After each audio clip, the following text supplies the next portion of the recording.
Yo, what up, what up, what up? It's your boy Roy, accompanied by the one, the only, the Dominican bad man, Sergio, aka the floor price guy. And we're Combat Sport Guys coming back to you with another UFC full card breakdown. This time in the form of UFC Fight Night. Carlos Ulberg. Wow, I butchered that. Carlos Ulberg taking on Dominic Reyes in a light heavyweight bout. 5 round main event in Perth, Australia. But before we do that, let's talk about last week. Well, 2 weeks ago because we had a week off. I hope you enjoyed yourself. Hope you relaxed. I hope you were able to spend time with the family, get away, and prepare for what we have because we have a bunch of weeks, almost 2 months filled of UFC cards. But last week 2 weeks ago, we had UFC Noche, Diego Lopez taking on Gene Silva, and he took the last undefeated record of the Fighting Nerds. And they've had a tough month, right? But looking back at that card, we gave you some value in Montserrat Rendon beating Elise Perez, who was the 18-year-old, 19-year-old making her UFC debut. We gave you David Martinez at dog money, and we also gave you Diego Lopez at dog money inside the distance. How you doing, my man? I'm very good, but I gotta say, bro, our biggest win was Diego Lopez. Come on, the guy's the number two guy in the division. You could debate he's the number one guy. Yeah. Comes in as an underdog, demolishes John Silva in the first round, and then it's interesting because you could see I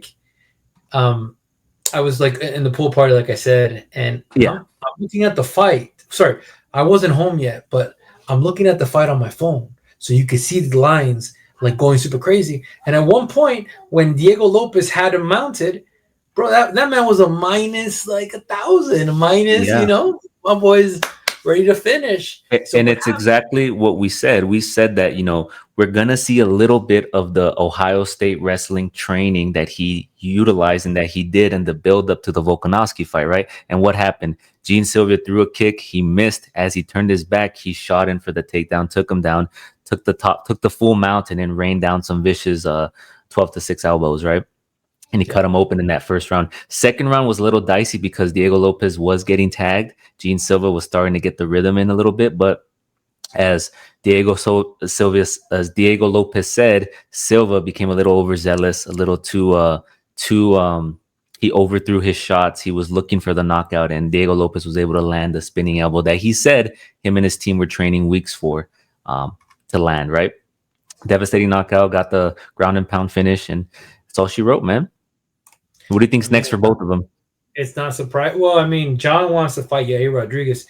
I don't think Yair takes that fight just based off rankings alone. Yeah. You got because dude, remember Yair is a problem. Yair got cut for like a couple of weeks and then got reinstituted back because what's this fighter that was in this Dagestan fighter? What's his name? Zabit. You think it was Zabit? Because they were trying to score Zabit, and it was scheduled so many times. Like, he ain't taking that fight, bro. He ain't fighting. Pitbull was one thing, but he is not ever giving that ranking of a number 9. So, I don't know, man. Like, Josh Emmett is going to have to wait in line. I think, shout out to our boy Lopez. He wanted to fight in UFC Real. They gave the fight to Gamera. Fight a legend. But, yeah, I mean, look, I think he's one away from a title shot. Let's see what happens, right? Just give him. Do you give him Yair? Like, if Yair wins, Lopez, do you give him a title shot? I think for Lopez, I think Evlov 2 sounds good to me. Maybe a title eliminator with Aljamain Sterling, but it's very interesting at that top 5, top 6, what they're gonna do, right? Who they're gonna match up because they're all asking for a title shot. Lerone Murphy's asking for a title shot. Evlov he's gonna get it. Yeah, Evlov has a strong case for a title shot, right? He's 18-0. Sterling's asking for a title shot. He beat Brian Ortega, and then he beat what's this guy's name? The boxer. What's his name? Fuck, I forget it. Qatar. He beat Qatar. He beat Stirling, and then he went. He had a good match against Evlov, so he has a compelling argument as well. You might argue. So Yusuf is fighting Josh Emmett, if I think. Right? Yeah, I think the winner of that should get either Lopez or Sterling, right? And I'm a betting man, bro. I'm putting money on Zalal. Zal's gonna get on his little bike Oh, and he's gonna it's kick. gonna be the same fight as the Qatar. It's gonna pick and pop, pick and pop, pick Yep. and pop, pick and pop. But Yep. aside from that, my biggest takeaway from UFC Noche was Gene Silva. I would say he was caught up in the moment. There was a lot of emotions. There was a lot of theatrics, right? Him staring down Bruce Buffer. Him, trying to get in the head of Diego Lopez, and that's one thing we talked about, right? The fight against Bryce Mitchell. He was in Bryce Mitchell's head from the get go, right? So that kind of fell into his game plan and allowed him to execute his plan and get the victory. You get me? But against Lopez, he wasn't able to get that aspect of the mental game going. So I would say focus less on the theatrics, develop solid game plan. And I don't think these guys are fraud. People on X, they're quick to jump the gun once you lose a fight, right? Oh, you're fraud. You're a fraud. Remember when Lopez lost to Volkanovski, everybody was saying, oh, he never even deserved to be up there. And now those same people are touting that he beat Silva. It's, So MMA fans are weird, man. I think these guys are still good. They have a lot to learn, and we'll see how they bounce back. Right? Prates bounced back really well from a loss to Ian Machado Gary, so we'll see how the rest of the guys do. yeah. Right? Get All right, let's get into this card. We have UFC Perth, Australia, kicking off the card. We have Loma Lookboome taking on Alexia Thainara. Now, when you look at these two women, there's obviously a size discrepancy, right? We have a 5'1" Loma Lookboome taking on the 5'4" Thainara, who's going to be not only bigger, but thicker. She got that thick lower half. When you look at Loma Lookboome, she's obviously the better striker of the two, right? She has that Muay Thai background, that Muay Thai style, right? She incorporates sharp kicks, elbows, and knees. She's comfortable fighting in the clinch, and she has shown improvements in her grappling. She secured a few takedowns in her previous bout last time out, but she didn't look good off her back, right? I think against was it Estela Nunez? Yeah, Estela Nunez. When she was on top, she didn't look good on her back. She's going up against Thainara, who made her short notice UFC debut up against Molly McCann, where she was able to secure the submission victory in enemy territory. You remember that fight? She is the pupil of Amanda Ribas. She's aggressive. She moves forward. She doesn't have the best technical striking. She leaves openings to get hit, but she loves to get in close and then drag it to the ground where she either looks to pummel you or work in a submission. Alexia's strong, right? And I think against this fight, against the smaller Loma Lookboome, she's going to be able to close the distance, move forward, secure some takedowns. And if she gets on top, she's going to be able to work, right? We saw how bad Lookboome looked on her back. So I'm going to go with Thainara, man. I think her explosiveness, her being bigger, her having a full camp this time. My only concern is if she tries to get wild and engage in the striking exchanges, right? Loma Lookboome could have some success, right? Landing some kicks, pick and popping. But I think Thainara should be able to close the distance and get it done here, man. Yeah, and I'm also writing the fights to put the kind of like the little things for later. I'm gonna go with Thainara. I mean, look, the strength. They both bring like the thing is Thainara brings high volume striking, good cardio. Bro, that takedown she landed on Molly, like, that was pretty good. That was not bad, and that's something that going into this fight with Loma, like you got to answer yourself. Being the bigger fighter, do you really want to, just, is your ego going to clash and say I need to knock her out, I need to strike with her, or you diversify your what do you call it, your striking, Muay Thai, try to take her down, put her on the clinch. The thing is, Loma is a small 115. I wish it's not going to happen now, but if there's was a 105, she'd kill it. She'd kill it. Yeah, it'd be amazing. But this is not what it is. Also, like, she struggles with wrestlers, and even though Alexia is not a wrestler, I think she does have very good like wrestling. I mean, more of a Brazilian jiu-jitsu, yeah. Jiu-jitsu, but she probably has good setups for her wrestling. Her striking defense, I'm a little bit worried about Thainara. I butchered her name. My apologies. Yeah, and I would say, like, outside of like McCann, who do you consider being the more? Is this a bigger fight? Like, is this a bigger fight than Molly McCann? I think Molly McCann at home. I think for a short notice, I think that would have been a bigger fight. It's a bigger name. Technically, probably not a better fighter than Loma Lookboome, but it's a bigger name. I would say a bigger fight, more pressure. More pressure, right? So this is just this is a harder fight, right? And this is a harder fight with a lesser name. Mm-hmm. I think that's accurate to kind of say, man, I like Loma. And every time we get Loma, bro, she comes at a minus 800, minus 500. Yeah. But now, boys, you're getting her at plus 190. Mm-hmm. We're gonna see, man. We're gonna see. Yeah, I just like the reach, bro. I'm gonna go with Thainara, the man. Right on. We're both going with Thainara to get it done. She is the favorite. What are the current odds? The odds currently are minus 250, says here, but I'm sure it's different. I went online recently and it was similar. Next up, we have some heavyweights. We have Brando Pericic making his UFC debut, taking on Alicia. Is his name Alicia? Alicia Ellison, who's also making their UFC debut. Now, when you look at Pericic, he's 4-1. He's large. He's athletic. He's light on his feet. He has a kickboxing background. His striking is crisp and technical, and he can grapple if he needs to. He has a nice jab. He fights well in the clinch. And, when watching some of his tape, there was an instance where he had a nice inside trip inside the clinch, which led to the rear naked choke against, I think it was Kelvin Video. So he's what's the word I'm looking for? He does well on the ground. But he's capable on the ground. That's the word I'm looking for. He's capable on the ground. He's not a slouch. When you look at Ellison, he is aggressive. He pushes the pace, whether it's on the feet or on the ground. He gets after it. He has some power behind his strikes. His footwork isn't as light as Pericic. He's a little more flat-footed, right? He comes forward and he throws wild hooks. But he does throw heavy power shots. Against Dave Pearson, he was getting pressured. And as he was moving backwards, he shot for a takedown and was successful. This led to him slowing the fight and grinding his opponent down. So we could see Alicia not being able to figure out the movement of Pericic, right? And then look to take the fight to the ground. Boy, I think Pericic should be good here, man. I think his takedown defense should hold up. I think he's going to be the faster, the more athletic and moving side to side, moving laterally, really frustrating for Ellison. So I'm gonna go with Brando Pericic, man. He opened as a dog, and I think now he's a big favorite. But I was impressed with this film as a heavyweight. I think I even told you earlier in the week, like, this guy moves pretty good, man.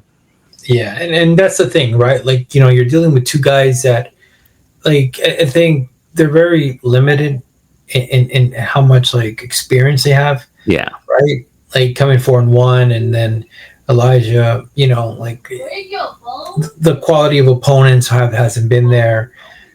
And then like, what's the stat? Like how big is Elijah bigger than Pericic? That's the one thing that I want to see when they kind of size up.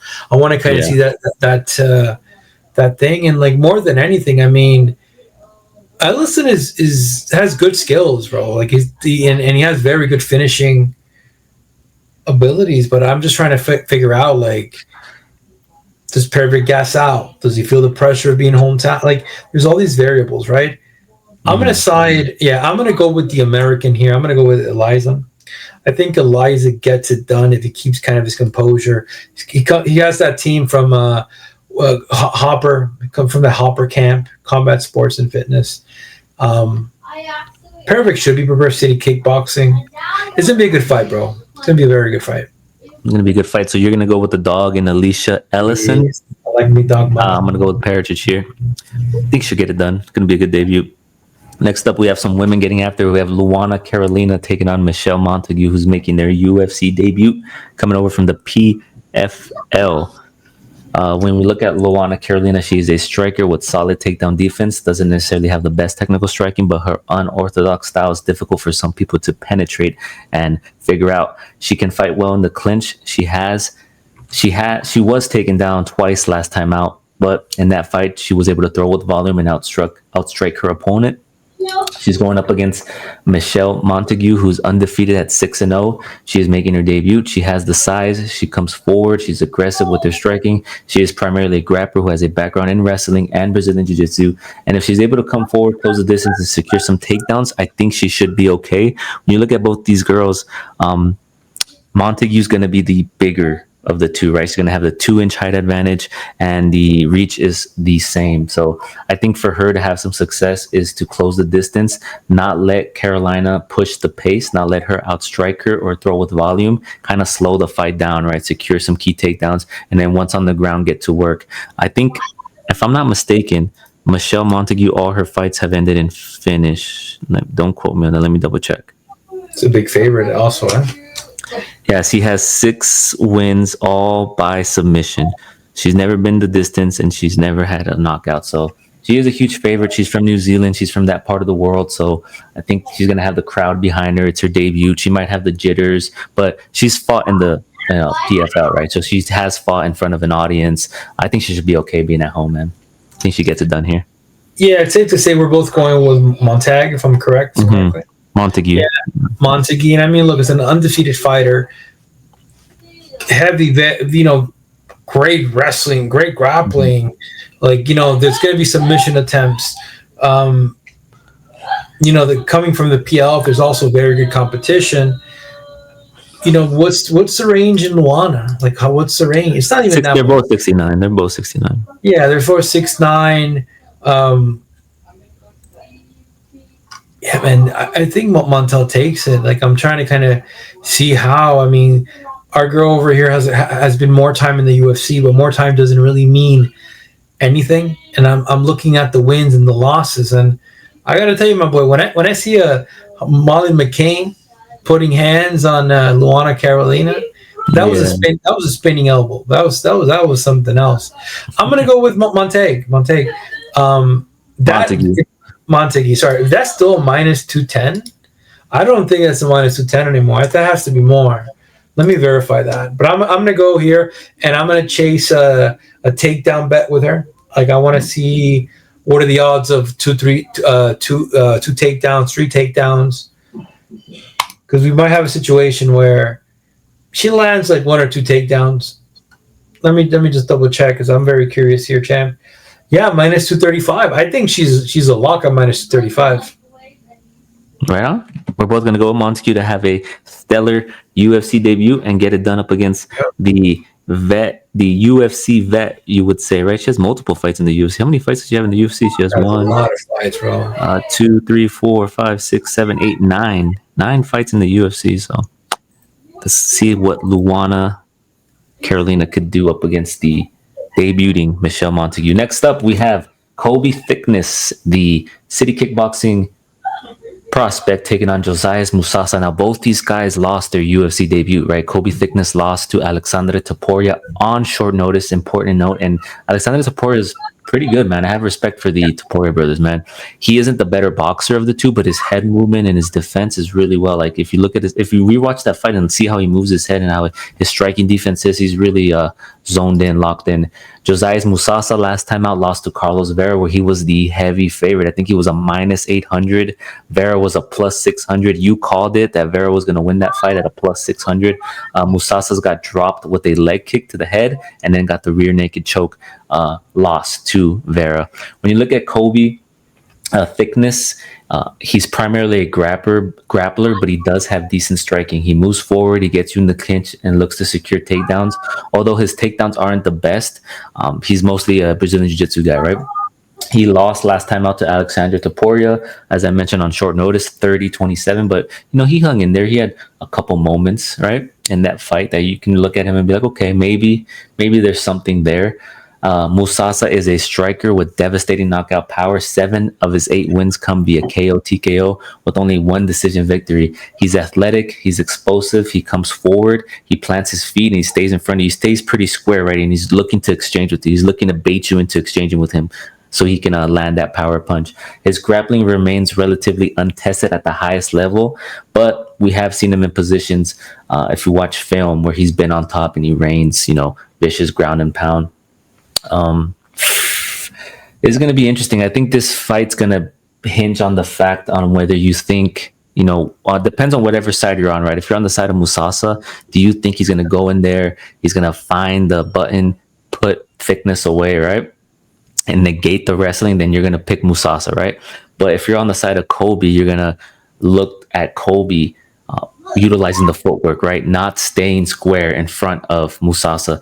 To have success against Musasa, you got to be able to move laterally, got to be able to circle to his weak side, right? Maybe close the distance, maybe get that takedown, and then, test him on the ground. So I like Colby Thicknesse here as an underdog. I think his second fight in the UFC with a full camp against a striker who has been generally untested, right, on the ground. It's going to be a good fight. I think it's a good matchup for Colby. And as a dog at home, I'm going to go with him to pick to finish it here, man. And it's also not that much. We're looking at Colby sitting down at a plus 127. So this fight is very similar when it comes to odds. Mm-hmm. Now, they both, these fighters, they both start fast. I find that Carlos Vera's edge was the Taekwondo background. That's how he was able to in and out. Now, if Thicknesse does that against Musasa, outcomes will be different. I feel that Thicknesse, if he can kind of grapple them, but I don't see it goes there. I don't see a grappling exchange. I see two guys, meeting in the middle and just slugging it out. And you know what, bro? You think so? You see that? I don't know, man. I think I see him Musasa pressing, and then Colby's gonna press too. Or is he gonna run outside him? You think? I think Colby with Volk in his corner and them watching video dissecting the fighter. The one thing they're gonna want to stay away from is engaging with him. Right? Engaging with him, bro. I don't think he's going to slug it out with him, bro. I think he's going to look to take him down. I think that's pretty crazy, bro. That fight IQ is really low if he looks to slug it out with him. I mean, he tends to be a fast starter. Yeah. Now he's going to have to, and there's a lot of things too, right? Like that could be a scenario. It could also be a scenario where he starts circling, but then Musasa is known for his reach. He got that reach, baby. That's the thing about it. I'm going to go with Musasa. I like him. I think he's going to be a problem at range. My only question is the takedown, right? Does Colby get the takedown on this guy? He is, brother. That submission prop is plus 600, and we already hammered it. So we'll see. You're going with the favorite in Musasa with the striking power, the striking edge, and unknowingly, a lot of unknown regarding him in going the distance, right, and the UFC level in the ground game. So we already saw Colby Thicknesse go the distance in the UFC against a fighter in Alexander Topuria, right? Who is really well. He has good striking and he has good grappling as well, right? So, and on short notice. So we'll see, man. It's going to be a good fight. I think this is a good fight stylistically, and depending on whatever side you're on, your arguments are compelling, right? So you're with Musasa, I'm with Thicknesse. We'll move on to our next bout. We got Jamie Mullarkey taking on Rolando Bedoya, the training partner of Charles Oliveira. Both these guys are on losing skids, right? You look at Mullarkey, he can wrestle and strike. However, he's very inconsistent. He's primarily a grappler who can incorporate some strikes. He was KO'd last time out by Mauricio Hufi, but that was the surging Mauricio Hufi. That was the Hufi that everybody was on. Now everybody's against him because he lost to Benoit Saint Denis, but I'll rest that case. You have Rolando Bedoya, who has kind of bounced back and forth from welterweight to lightweight, right? He lost his debut to Chaos Williams at welterweight, and then he lost to Kanan Song, and then he dropped down to lightweight. I think that fight was on short notice against Jai Herbert, and correct me if I'm wrong, but I think it was on short notice, and he lost that fight via unanimous decision. When you look at Bedoya, he can throw with volume. He likes to move in and out. He's active on the feet. He moves laterally. He doesn't have much pop behind his shots, and he does get hit a lot. One thing about Bedoya that I noticed when watching film is that he moves forward and he keeps his hands low, right? He leaves himself open to getting hit and countered. He does have solid takedown defense and can grapple too if needed. This fight, in my opinion, is a pick'em. I think people are kind of dogging Bedoya because he does get hit a lot and his record is pretty bad. But you got to look at him, moving through the weight classes, coming in on short notice against Jai Herbert. And Jai Herbert's a big lightweight, right? He's a difficult guy if you can't figure out that length, right? That kickboxing. If you can't figure out that length and movement of his, you're gonna have a hard time. But he took him to a decision. And then you look at Mullarkey. Houfi, Nasrat, Hack Persat. I mean, he's won against some pretty dangerous strikers, so can't knock him too much for that. I'm gonna give the slight lean to Mullarkey, but I think he can go either way. Yeah, man. I mean, the last win that Mullarkey had was John Madesi. Madesi should have retired a bit ago, like against these new young coming guys, right? Yeah. Madesi's like 40 something, if respectfully, of course. I'm gonna have to look at the HN. Give me 1 second. I don't want to disrespect this guy. We try to be good here. Yeah, well, he's 30. He's 40 actually. He's 40. He's hitting his 40s on a 2-fight losing streak.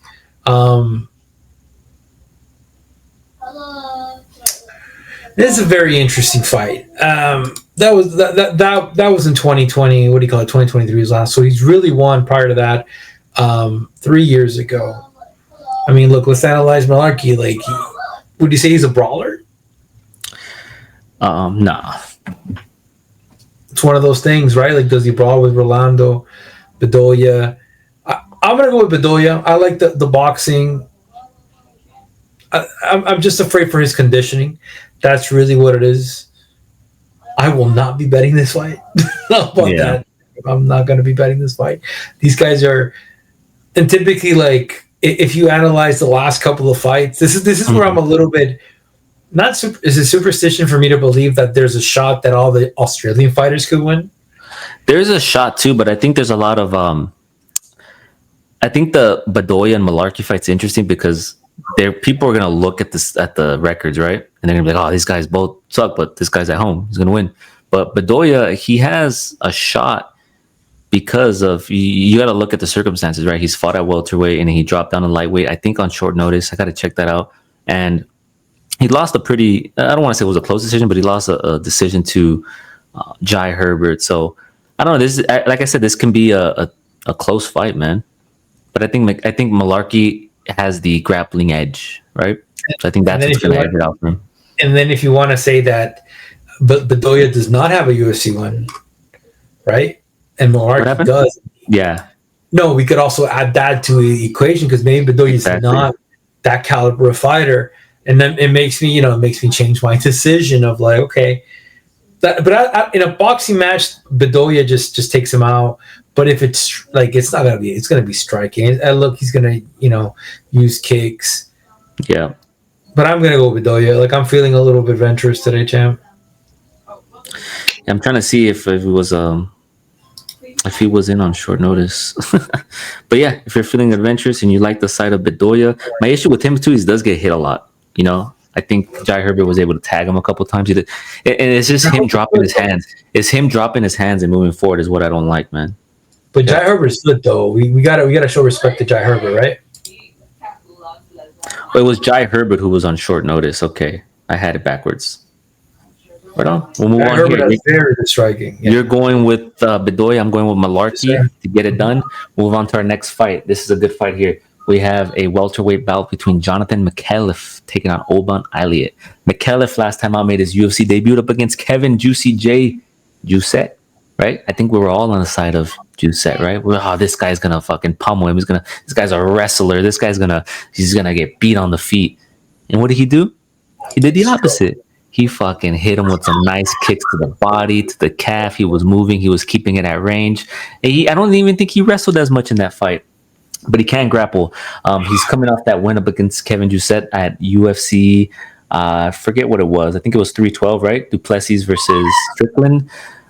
He stayed on the outside. He utilized his range. He mixed in the body kicks to start his combinations, often finishing at the head. He can wrestle and grapple as well. Once on the ground, he looks to control you and work in some submissions. He's going up against Elliot, who's a solid striker. Oban Elliot. He has good takedown defense at 75%. He's well-rounded. If he's able to stuff the takedowns, close the distance, not allow Micallef to fight at range, he could have success. However, last time out against Sekwon Ko, the Korean Mike Tyson, you remember them? The Korean Mike Tyson? He was taken down 6 times, man, if you look at the stats, right? I'm going to pick Jonathan Micallef, man. I think Jonathan's going to do? What? You You think Jonathan is not going to take him down? Of course he's gonna. Yeah, I think Jonathan Micallef's gonna. He's gonna start off slow. Utilize. Find the range, utilize some nice kicks, right? Hit some nice body kicks, and then close the distance, get in some takedowns, control him. I think Jonathan Micallef wins here, man. That fight with KO opened up a window for me in regards to Elliot. That it's just like you can't trust that guy. Like, and he was a big favorite too, wasn't he? Massive. It's like minus 400, minus 350, 380. He acknowledged what happened. This and guys underperformed, but Jonathan Micallef has shown such a durable fighter. So this card, bro, has a lot of good little parlays. Like if you want to kind of parlay him with, let's say, for example, Stirling. Yeah, I think that's a great parlay. Like Micallef, Stirling. I'm gonna say, man, I think the striking goes to Jonathan, the grappling goes to Jonathan. I mean, maybe Elliot is pissed enough and he proves us wrong, but he's gonna switch it up, man. Especially with reach, he has a 5. Look at that 5-inch. Yeah, I just saw that 5-inch reach. And this is somebody who fights well at range, right? Who fights well at range. So him utilizing that range management and then finding his opportunities to secure takedowns. If you fight smart, right? What do? If you're a smart fighter, what are you going to do? You're going to utilize that range, right? Fight on the outside, point fight, and then end the rounds with takedowns, right? That's the game plan he should incorporate. If you ask me I'm going to ask you who's the better striker, Kevin Doucette or Oben Elliot? I like Doucette, man. I like Doucette.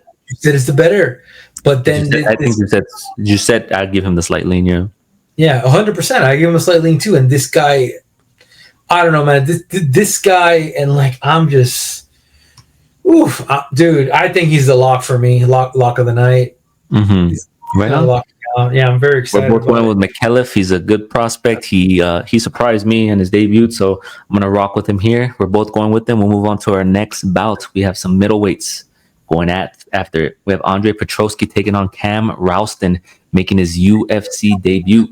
He previously won on the Contender Series where he defeated Brandon Holmes via KO TKO. Right? When you look at Cam Rowston, he is a solid striker. He's long, he's lengthy, he throws with volume. He doesn't have the best offensive wrestling, but he's capable on the ground. He was beat, however, by Taurus Finney in the Contender Series. Right? He's going up against Andre Petroski, who has some powers behind his shots. He's primarily a wrestler with good Brazilian Jiu-Jitsu. He secures takedowns and controls his opponents well. Up against Edmund Shabazian, he wasn't able to get the wrestling going, but Edmund has good takedown defense, I would say. He secured 2 of 6 takedowns, and he was dropped in that fight, right? But I think here, up against Cam Rowston, I'm going to go with the experience, man. I like Petroski. I think if he's able to weather the storm early by Rowston, drag this fight out, I think he's going to have some success in the second and third round. He might lose that first round if he gets hit, if he gets tagged, but I think Petroski's going to win here, man. Utilize the rest of them. Petroski wins. I think this fight is Petroski's. And it's interesting, right? Because Rowston was he was the underdog. He was the underdog. I think me and you were talking about that fight, and so just so the people watching, like for the Contender Series, floor price guy or Sergio, actually, he does the research, he picks the fights, he puts out bets. I think you've landed 6 of 9 bets that you put out or something like that. Yeah. So I don't invest as much time looking at these fights, but we talked about Holmes and Rowston, right? So yeah, he was the underdog though. I think you were big on Holmes that fight, right? I was big on Holmes because of what I've seen in the past, and then there was a little bit of an inactivity from my guy over here. Yeah. So I mean, look, I'm gonna go with Andre Petroski. I think he's gonna incorporate the Finney game plan, man. Take him down. Yeah, it's great grappling. He who was it? The Shabazian fight was a difficult fight. Edmund Shabazian is coming back to his roots again. Like his boxing is good, bro. His boxing. Yeah, that's the thing about it. And Petroski's not that bad. He's just a little bit compact, slower. I don't know. Cam has good good grappling. And let's see, man. I'm gonna go with Petroski, but let's see how that first round feels. Yeah. Like I said, first round should go to Cam, and I think as the fight progresses, Petroski, hopefully, if this guy's cardio doesn't hold up, should be able to get it done. Move on here to our next bout. We have some light heavyweights going at it after. We have another city kickboxing prospect in Navajo Stirling taking on the world-renowned actor in Rodolfo Bellato. Remember his performance against Paul Craig? What did he hit us with the? What did he do? He hit us with the. He woke up mid knockout. He woke up. You would say. Stirling is a former professional kickboxer who throws nice combination. He works the body well. His takedown defense thus far has been okay. He can also shoot and secure some takedowns, as we saw his last time out up against Ivan Erslan. I'm sorry, against Tuco Tokos, he looked good as well. Bellato is primarily a grappler. He doesn't have the best entries and does throw wildly with a bit of pop behind his shots. He's filtered through, I think, middleweight and light heavyweight? Yep. So, yeah, against Ihor Pretoria. Yeah, so he has that no contest loss because of the accidental up kick, but I think Navajo Stirling's going to win here, man. I think he has all the upside. He's the taller of the two, and he has the 2-inch or the 1.5-inch reach advantage. I think he's going to keep him at range, man. Utilize his kicks well, right? Attack the body, attack the midsection, attack that lead leg, and just win a decision victory here. Does he put out Bellato? Bellato has been known to gas, right? You remember the Jimmy Crute fight? He had a good first round, I believe it was, and then he completely... Was it the first round? No. Jimmy had a good first round. And then he had a good second round, and then he got tired, right? They both got tired in the fight. But in Rodolfo's defense, he continued to press. Yeah, right. It was more Jimmy the problem. Yeah, Jimmy the problem. But I think here Stirling, he has the striking edge. He has the takedown defense. Should hold up against Bellato. Bellato's a big dude, but I don't know. Is he able to? You think he's gonna be able to muscle a takedown? I mean, if I'm Stirling, why would I even give him? Why would I even with the footwork that I have? Why would I let this guy get close to me? I'm just gonna keep him at range, use my similar to what he's done to these other opponents. Yeah. I mean, who's giving him his toughest outing? Is it Tukos? I would say, right? Tukos. Tuco Tokos should have if he was going to incorporate the grappling, but he wasn't able to get it going as much. And then Ivan Erslan is a decent striker, but he hasn't been successful in the UFC. We'll talk about him. He's fighting in a bit, right? I mean, Rodolfo's also known for, hey, this guy is one of Alex Pereira's training partners, right? That's what he's known for, right? Rodolfo? I don't think he trains with Alex Pereira. I think one of the things going to the Jimmy Crute fight was that he was training with Ferreira. I could be wrong. I'll kind of double check my information. I just don't think he's better than Navajo. And then not only that, but then Navajo has a little bit of reach. You feel me? You give me this guy with a little bit of reach, I think he kind of, pick him on the outside, undefeated fighter. Rodolfo is coming back. And after that performance, what? I don't know, bro. Is he still good? Because here's the thing about it. A lot of people call him an actor, but if my guy was concussed, is my guy ready to come back? 3 months, bro? You're right. He did train with Alex Pereira. Yeah, he did. And that's the thing. When he was going through, what's the word I'm looking for here? When he was kind of coming back and fighting,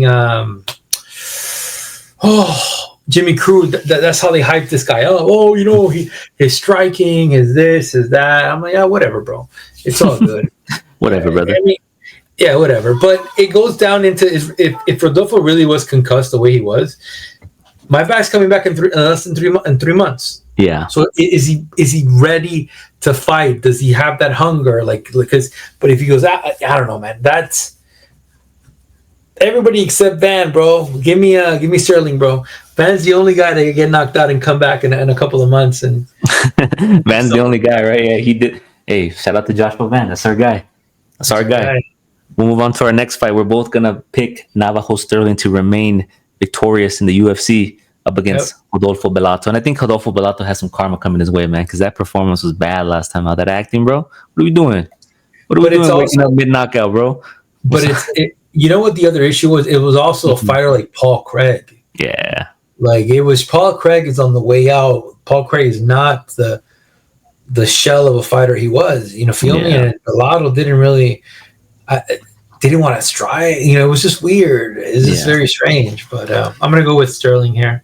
We're both going with Stirling. Next up, we have some lightweight action. We have Tom Nolan, who was originally supposed to fight Evan Alder, now taking on Charlie Campbell.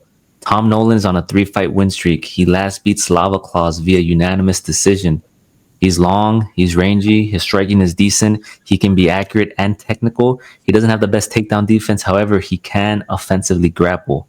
Campbell, on the other side, is a technical striker. He takes his time. He's patient. He does a good job mixing his strikes up. He throws leg kicks, body kicks, finishing at the head, the basic combinations. He does have solid takedown defense. Last time out, he beat Trevor Peek.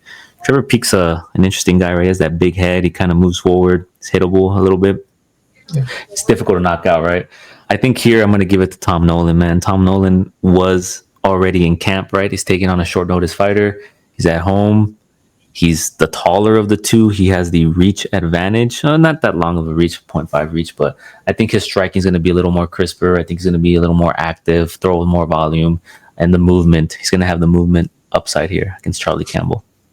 I'm very bullish on Tom Nolan. You know that. I love Tom Nolan. He's going to give a little bit of height advantage who goes to Nolan. Mm-hmm. I like his IQ. Bro, it's just he's been evolving. He understands his range. Now, here's the thing. Again, Charlie Campbell is not that small, right? Again, 3 inches is not even that much. Charlie does like to kind of, strike. I really see him pressing forward. I see Nolan trying to kind of pick him apart. I'm gonna go with Nolan. I have to say, if Nolan shows up the way he showed up for what's my guy name's Borshak, Borshak. They have a common opponent, which is Alex Reyes, by the way. Mm-hmm. I didn't realize that till now. But I'm gonna go with Tom Nolan. I think he gets it done. Let me see what the minus 148 is not bad. Now I wouldn't fade this cat though. Campbell's pretty good. Mm-hmm. The thing is, can Nolan get on the bike and kind of in and out, jab, in and out, jab, cross, in and out? You know what I mean? Can he? That's where the victory for Nolan is going to be. Yeah, I see this fight being a mainly striking bout. Who do you think is the better striker of the two? I think Tom. You think Tom? Okay. You think Tom with the movement and on his bike is going to win the decision? All right. Pop. I think he's going to move, and Charlie's going to have to kind of press him forward. The kicks, I want to see Charlie's kicks. How's he able to kind of deal with? I want to see the kicks is where the battle is going to be kind of taken, because if Charlie can come out and start kind of, point. Leg kick, slow him down, immobilize him a little bit, it takes the edge off Nolan. If Nolan's able to kind of go on the bike, Nolan takes it. So let's see how Charlie deals with Nolan's legs. Right on. We're both picking Tom Nolan to be victorious. We'll move on to our next bout. We have a heavyweight bout between your boy, Justin Tafa, taking on the debuting Louis Sutherland. I'm going to let you kick this one off, man. I'm a little indifferent about this, but I'm going to let you kick this one off. What do you think about this fight? Oh, man. This is I thought there was baby Tafa. This is the better Tafa. This is big boy. Yeah, this is the better Tafa. This is the Tafa. This is the descendant of Mark Hunt. Mark Hunt, great fighter. I mean, look, Tafa brings one thing and one thing only. That's power. But this guy Tafa did get beat by Taliesin Teixeira, bro. He had us thinking Taliesin Teixeira was a killer, bro. He had us picking Taliesin against Derek Lewis. What the fuck are we doing? What are we doing? Well, here's what happened, and I told you. Yeah. I put money on Teixeira when he fought Tafa. I was like, no way, no way. But then with Lewis, I'm like, I'm gonna pick Teixeira. But then as the fight approached, I'm like, man, Derek's gonna knock him out. Yeah.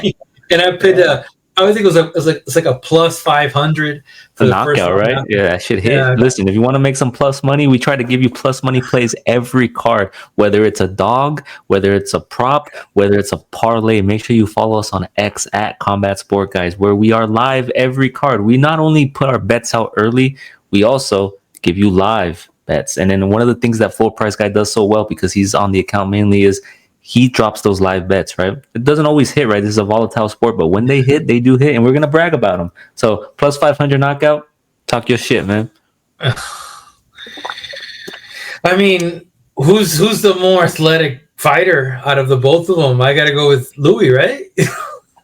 Well, this is interesting because the way they're sized up, right? Louis is 6'3", and he has a 2-inch reach advantage and a 3-inch height advantage, right? He utilizes his range well.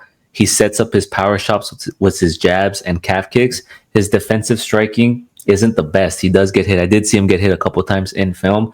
He doesn't wrestle normally, but he can if he need to. So I think he's the more well-rounded fighter, I would say, because he has the grappling. But when you look at Tafa, he has that power. He has vicious leg kicks. He has a strong chin. He's only taken down once, and I think that was by Carl Williams. And then he got beat by Tyson Teixeira. We saw that kick to the body and that forearm to the face. It's going to be an interesting fight because do you see Louis Sutherland going out there being like, you know what, let's slug it out. We're two big heavyweights. Let's fucking slug it out. Let's see the last man standing. Or do you see him trying to play a intelligent fight, take him to the ground, right? You know, expose the weakness that he may have off his back like his brother. What do you think? Because it can go either way, man. I think a lot of people are picking Sutherland because he's the better, more well-rounded fighter, but everybody has a shot to find the chin, man. And seeing how his striking defense isn't the best, I can see Tafa with an overhand right landing on the button. Tafa's gonna load up that arm, and he's gonna try to, the Hail Marys, baby. Looking at the odds right now, and the odds have shifted. Well, Tafa has always been the favorite, right? But it looks like there's some good money. Man, this is a tough fight, man. I ain't gonna lie to you, bro. I just didn't like Teixeira is a bad man, though. Teixeira, bro, is against Tafa. I'll say this. I'm gonna pick Tafa because he has, in my opinion, the more power behind his shots, right? But I am gonna worry if it does get to the ground, right?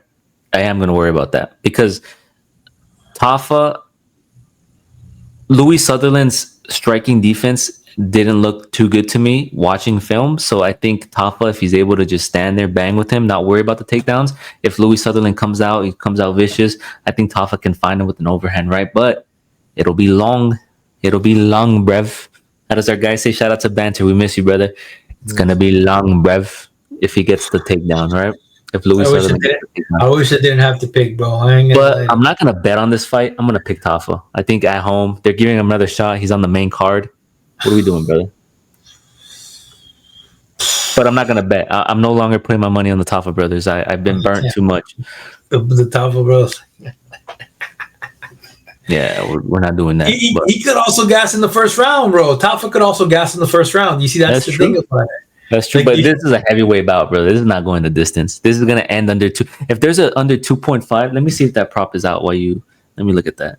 Well, the KO is minus 225.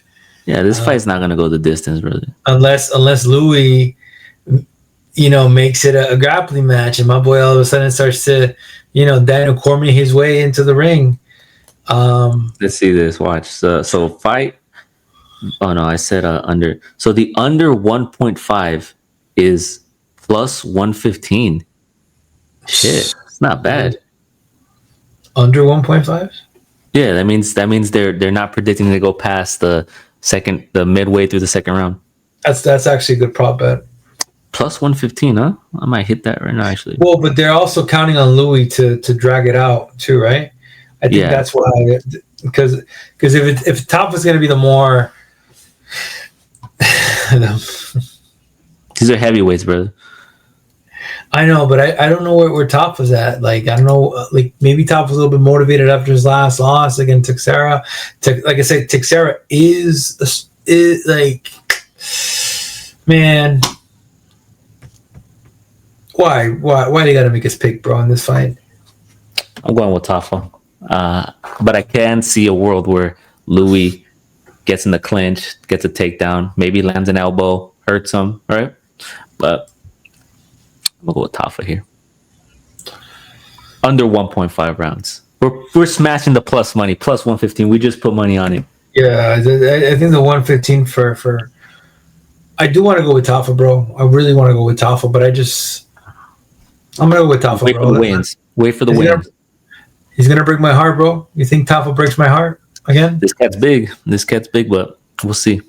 He's not that. Well, 6 inches is not. Well, I mean, hey, 6 inches does a lot, brother. Hey, listen, 6 inches does a lot, brother. Trust me, I've done well in life. I've done well in life. Let's see. Let's. I'm gonna pick Tafa, bro, and I want to see that weigh in. I want to see how. I want to see if my guy towers him. How about that?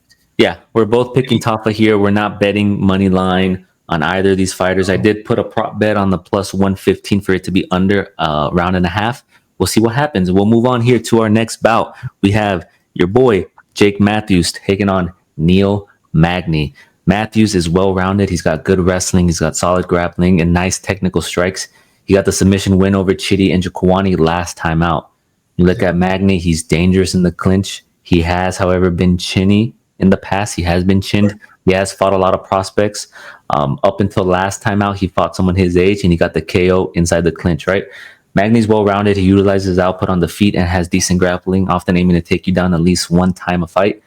I think this fight is minus 500, right? I think Jake Matthews here has the upside, man. I think he's in his prime, dude. Like, 31 years old, he's coming into his own, right? Like, he's been in the UFC for some time, right? He has a lot of fights under his belt, and I think he's at a point in his career where he's really dialed in, he's really doing well, and I think here he needs to stay away from the clinch of Neil Magny, right? Because that's where he's dangerous, and if he's able to utilize those leg kicks, utilize that reach, fight at range, I think he should be successful here. He does give up some height and reach, though, right? So Magny's going to be the bigger of the two. So I'm going to be interested to see what he does, right? What his game plan is going to be. Do you see him trying to strike with Magny and put him out, or do you see him try to wrestle and take this fight to the ground? But I think Matthews is going to win a decision here.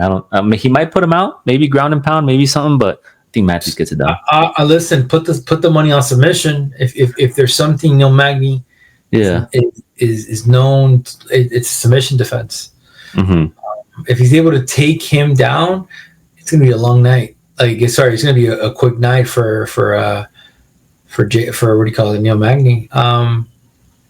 Jake gets it done. Like, this prop bet, bro, is so scary, right? So, not the minus. He's a minus 400 right now. What I'm seeing on the books, he's right now sitting at a minus 380. So there has been money coming on Magny. Magny is 38. Magny is not the same Magny he once was. Again, he won Zaleski, but Zaleski was teeing him up. Yeah. He made the mistake. He got in the clinch. He shouldn't have never gotten in the clinch. Got in the clinch with the fighter, right? So, yeah. And I also think if Matthews gets on that clinch, he's going to try to go for the takedown. Going to try to swipe him. I'm going to go with Matthews, man. I'm going to see if there's some level of value for the submission bet. Like, what's a submission prop for Jake Matthews? I think he's been hot. It's a plus 320. Not bad. I don't know. I think on the later side of his career, he's more susceptible to getting stopped. Neil Magny. Okay.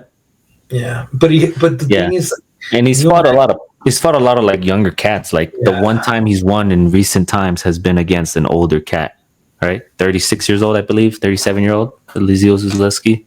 But now the new welterweight division, like the way it's like, and we've talked about this for like the past 2 years.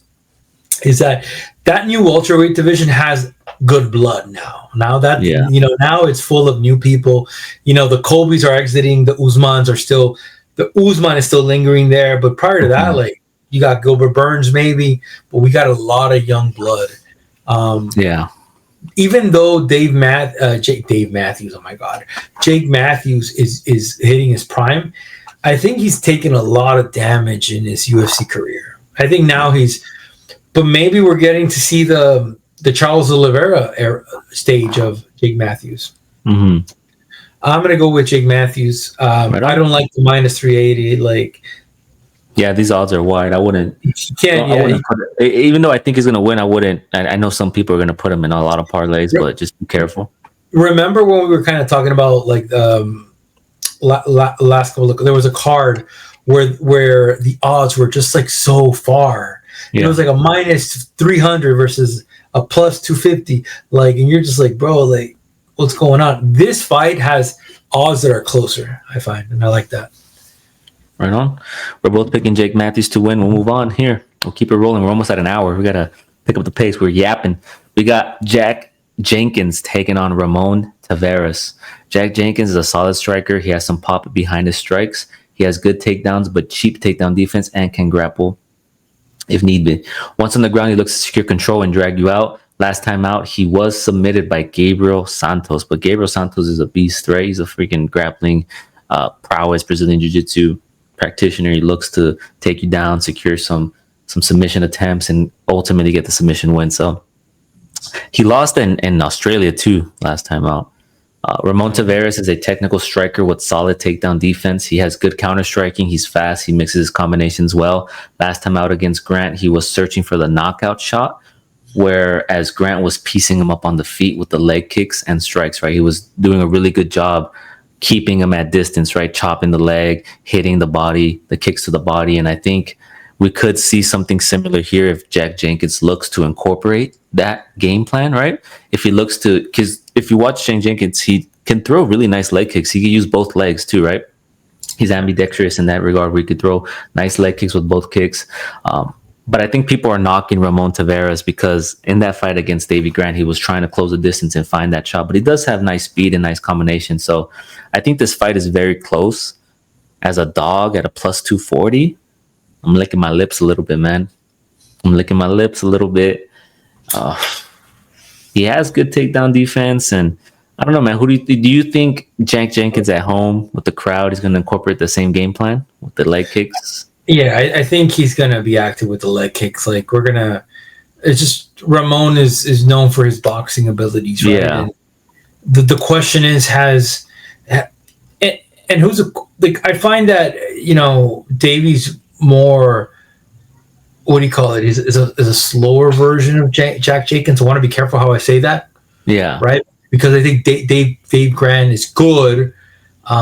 Is he quicker than Jack Jenkins? No. I just think he just has that veteran experience now. Yeah, I don't know, man. I think this fight's close, right? I think people are knocking Ramon Taveras because of his last time out performance, and they're giving the edge to Jenkins because he's at home, right? I'm gonna go with Taveras. I think Taveras is gonna learn. I'm hoping I'm gonna learn a lot about Taveras. If he learned how to defend, how to check a leg kick, right? How to defend from that, how to close the distance and get his boxing going.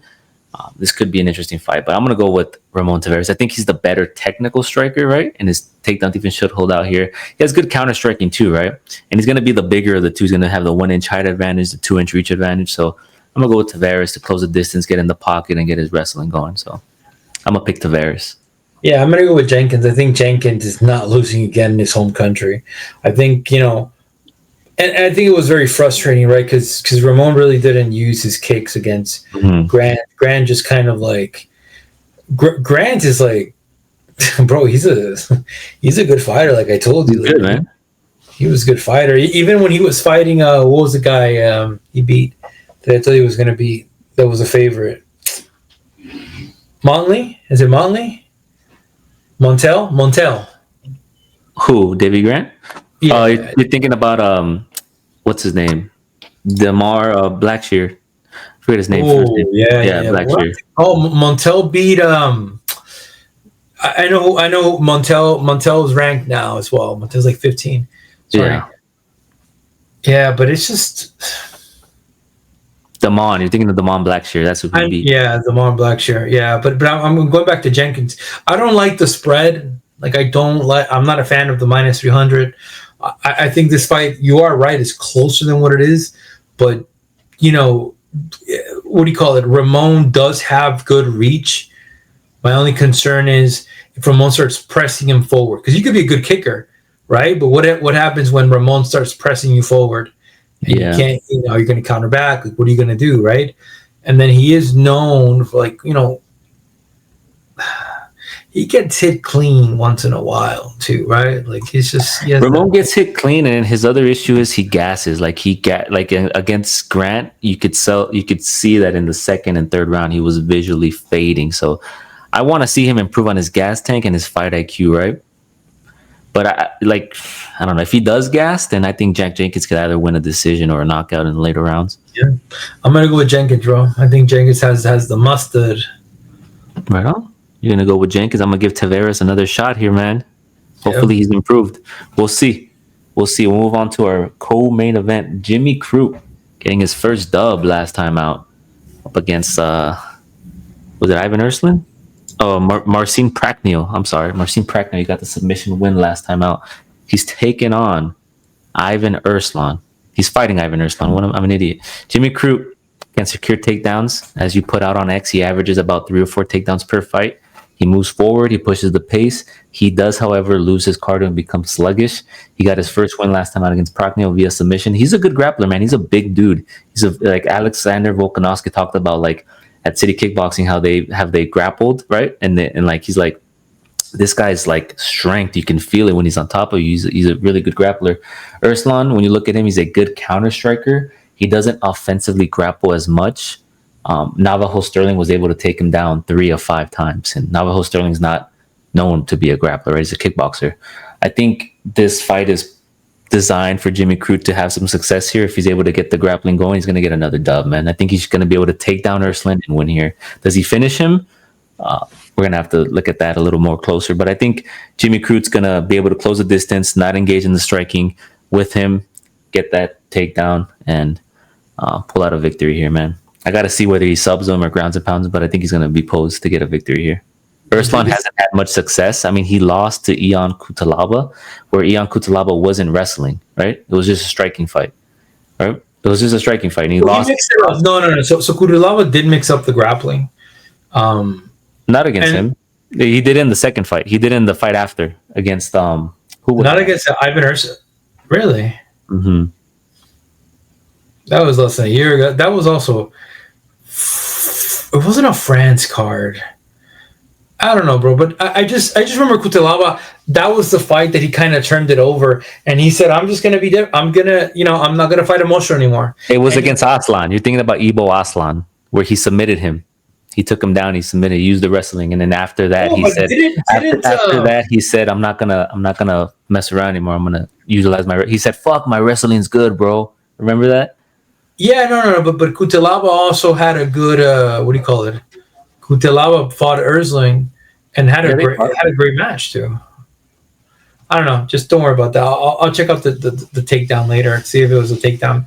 I'm gonna go with Crute, man. I think there's value in the takedown defense. Sorry, in takedowns. He landed 3 of 12 when they fought.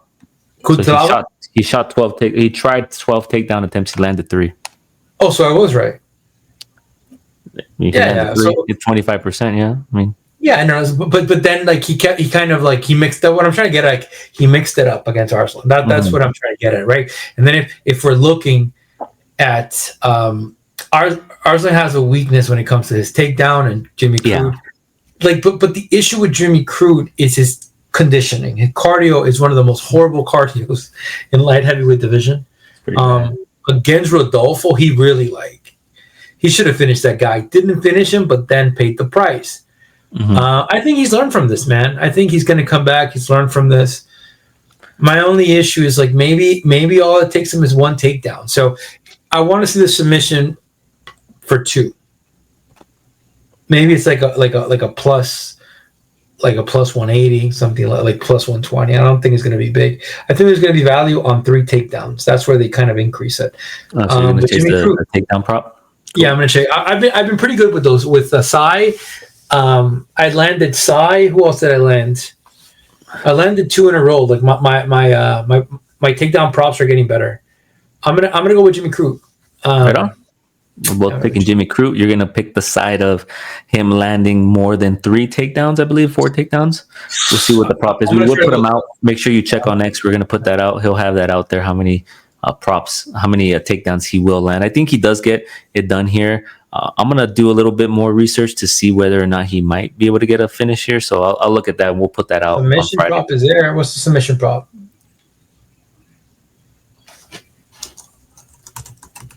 Huh? Hold on, let me look it up right now. Yeah.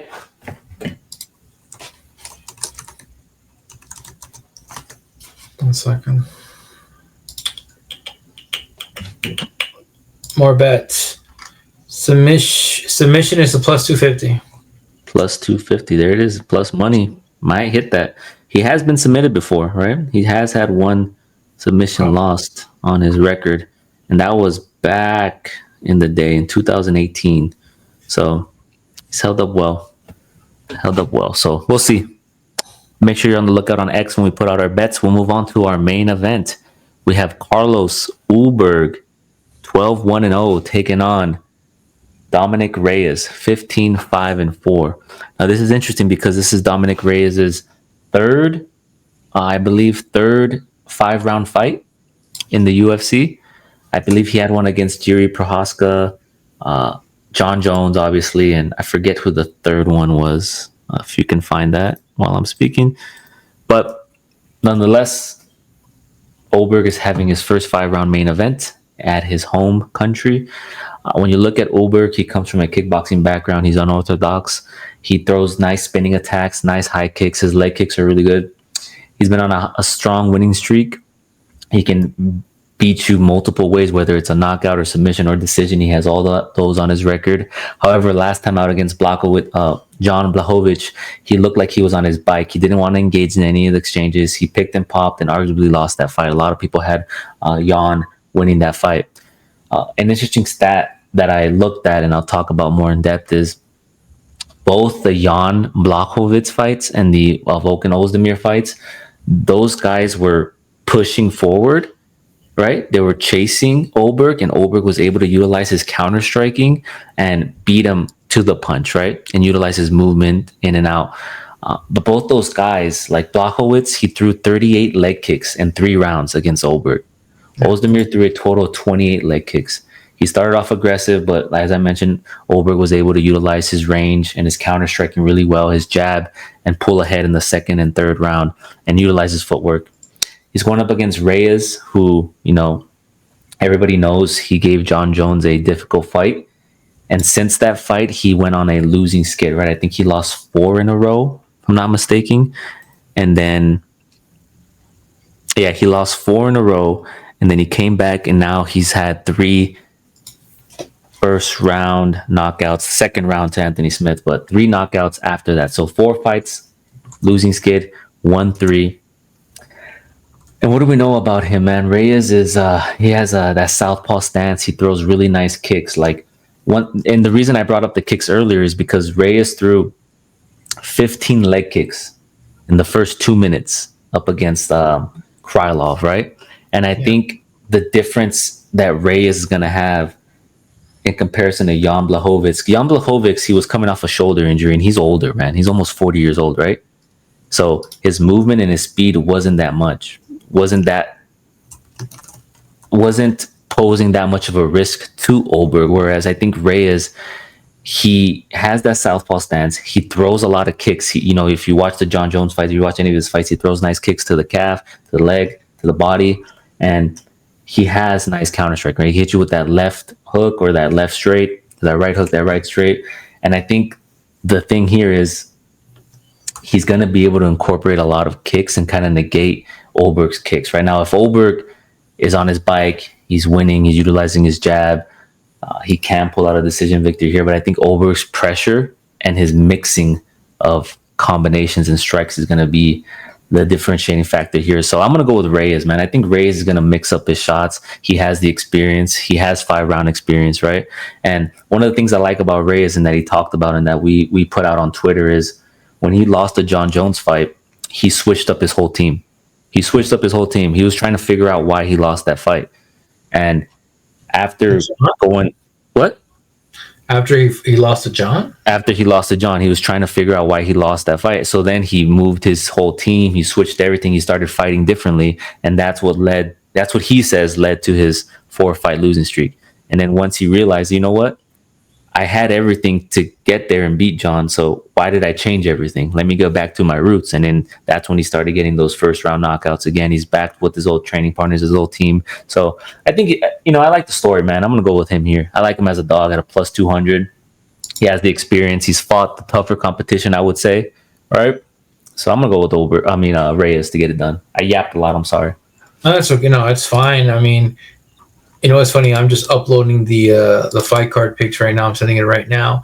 I mean, dude, like I honestly for a bit, I liked what do you call it? Carlos Ulberg more. But then I start to analyze. He did have reach against all the guys he's fought. Even like with John, like I think John won that fight. Remember, I put money on John. I think John won that fight. You look John or John. John Blahoke. John. Jan. Okay. I thought you were talking about John Jones. Polish pop. Brother, don't do that. We're gonna start. No, because you said John, but his name is Jan. No, I know, John. I know.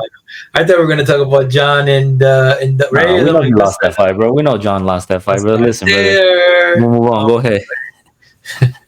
No, that third round. It goes down to that third round. I mean, look, Carlos Ulberg is gonna be looking to counter strike. He's gonna go into this counter strike mode where can Dominic knock him out? And that's what Dominic is known for. Pressure forward. Now, I am gonna pick Dominic. I think Dominic's resurgence has been different.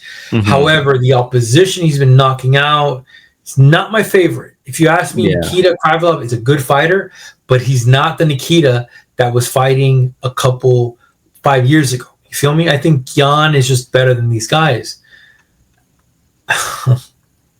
I said I was going to pick, this cat. Man, this is a counter-striking versus guy going forward. This is a very dangerous fight for both fighters. I'm going to go with Reyes. I like Reyes more. But I'll tell you something, bro. I would not be surprised if Ulberg knocks Reyes out on Aussie card. Yeah, well, a lot of people say that Reyes has a chin, right? Like he's chinny. He's been knocked out. And people forget, though, that my boy over here, Ulberg, got knocked out by Kennedy and Suchukwu. Yep. Light heavy, round 2. So they both been why it was, right? Why was it? Let's see if you remember. What happened? He got knocked out because he stand toe to toe. Yeah. And now when Carlo has come back, Carlo doesn't fight toe to toe anymore. Carlo uses reach. Yeah. And if you look, if you criticize Reyes' last 3, but look at Ulberg's last 3. Alonzo Menefield. You remember his game plan? You remember Alonzo Menefield, how he came out? He came out and he got dropped right away. You remember that? And then Volkan Ozdemir, okay. Volkan Ozdemir didn't look good in that fight. And then Jan Blachowicz coming off of surgery, 40 years old. So we can't, both their last, obviously name value wise, former champ, right? But he needed to, what is the one word you love to say? You need to be undeniable. Was he undeniable against Jan Blachowicz? 100% no. And that's why the UFC, if you notice, like the reason why he's headlining, if this card was, let's say, for example, it wasn't a Perth card, they'll throw my boy like Waldo, they'll throw him like a couple. Of course, bro, because that's what the UFC's been doing with these guys. The UFC has not been promoting bigger fighters because of how they fight, right? And I like how Waldo fights, but they don't promote my guy Waldo. Similar to Carlos Ulberg, he's getting this main event because it's on Perth. But let me ask you this. Do you see Ulberg hearing the criticism against the Jan fight and then try to come out for the kill and then try to engage and slug with Dominic Reyes? I don't know. It's a death wish. Because if he wins another boring fight, right? Do you think they're going to give him a title shot? But I don't think he cares at this point. I don't think he's gonna go there and he's gonna get it done. Now the question is, does Dominic leap in and starts, and does he play to the? And this is why it's such a puzzling match, right? They both, southpaw, right? Like he's gonna attack that lead leg, bro. It's gonna be very interesting this fight, how these guys both approach it. Is Ulberg gonna be on his bike like we always see him try to counter strike Reyes, or is Reyes gonna be like, you know what, I'm gonna let you come to me. Let's see, Yeah, because the reach, the other thing that Carlos Ulberg has against all his other opponents has been reach, and that's a good point. I didn't consider their reaches. Yeah, they're pretty even. Wow. Oh, they're even. They're even. They're even, and that's why I'm giving Dominic Reyes a shot, because if Dominic loads up and lunges, he has a good chance of catching him. Right. That's where I do respect Dominic Reyes' power in regards to that. Right. if Ulberg had more reach, I'd be like, you know what, he's going to calf kick him. He's going to look to kind of, keep him at a jab. But that gets neglected. So you're fighting a counter striker versus a power puncher. It's a good fight. I'm going to go with Reyes, bro. Well said. I know you were going to be happy, bro, but I thought you were going to go with Ulberg, because when I asked you, so like for the people watching, I asked, we always talk about fights, right? So I asked him 2 weeks ago, Ulberg and Reyes is going to be a good fight. And he immediately said, Ulberg footwork. That's all he said.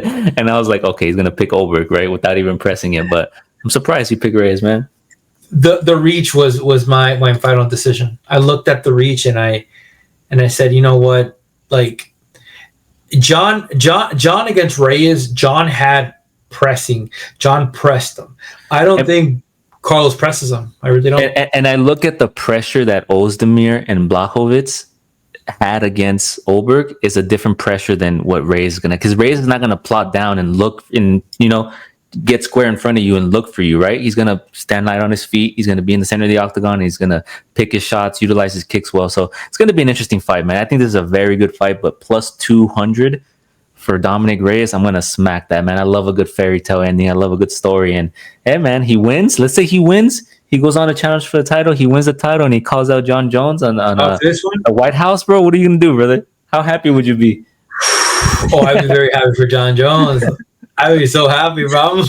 Because Reyes would go up to fight him, right? And John's gonna be licking his fingers like. It's gonna be like, hey, let's run it back. So easier fight than Tom Aspin. I'll say that. Oh, that's crazy.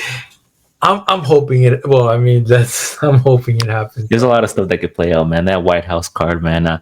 I understand that Dana's saying he wants to put Conor McGregor versus Michael Chandler as the main event, but you want to put an American that's gonna win, man. I don't think Michael Chandler beats Conor McGregor.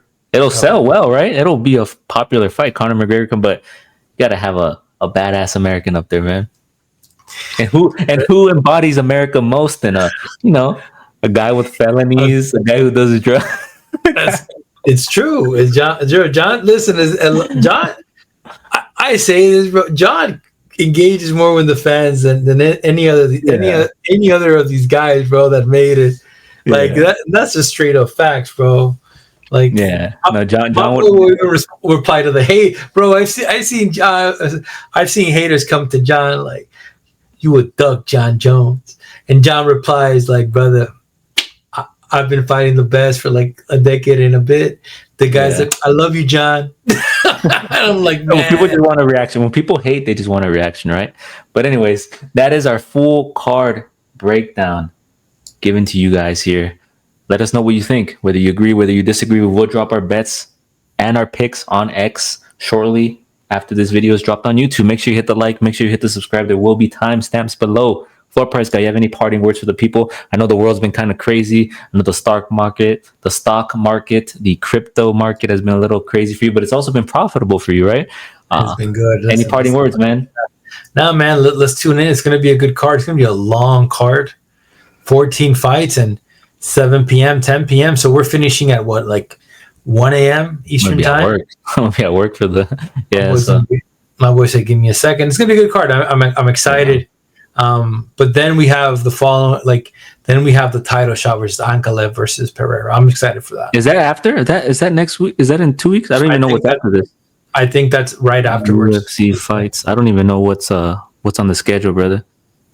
I usually wait for this part to finish, and then on Saturday night. They've been promoting it like heavily. So let me double check. Yeah. Saturday, October 4th. We get Pereira. There you have it. We have a pay-per-view. Listen, guys, make sure you follow us. We are giving you dog plays, consistent basis. We don't always hit, but when we do, we try to let you know. We always try to hold ourselves accountable, right? Whether we do bad, whether we do well. We aren't running. We aren't hiding. Picks and bets are different. As Floor Price Guy said, he's picking Justin Tafa, but he might place a bet on Sutherland. He doesn't know yet. He's got to see how they size up. But anyways, make sure you love what you love. You do what you do. Thank you for listening. As always, catch you on the next one. Peace. Good shit, bro.